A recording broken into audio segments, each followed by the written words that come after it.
So for today's video guys, si nanay nga ay ating namataan dito sa gilid ng Barangay Pitugo, sa gilid ng patok, at ating nilapitan at doon ko nalaman na dyan pala siya natutulog minsan, at ito nga nangihingi pala si nanay, kawawa naman.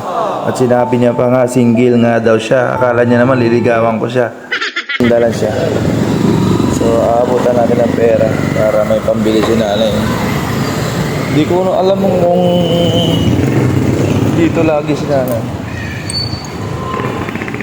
Dito lang kayo natutulog, Lai? Dito lang tayo, boss. Binigay sa akin yan. Dito lang kayo natutulog. May pambili kayo. Thank you, boss. Sige. Dito kayo natutulog, nanay. Taga saan ba kayo? 7-Eleven lang natutulog, bossy. Wow! 7-Eleven doon sa may sulok. Pero may pamilya pa kayo, nanay. Ay! Single ako, boss.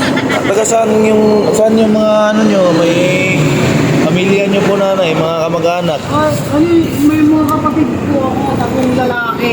Saan? Ang problema, may kanya-kanyang pamilya yun. Dahil selfish yung mga babae. Tapos po,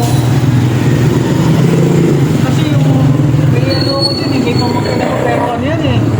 Medyo... Kumain na po kayo? Ito, Yan po. pero ano, siyempre tinitipid ko eh, pagkagulo. Kasi may gamot ako, bibili nga ako ng gamot kasi uli na ng 7-Eleven. Anyway, thank you ha. Sige po, dyan ba? Kasi ano yun, pang gastos. Sige po. Sige, nanay. Yan na po kaya. Thank you so much, sir. Sige po.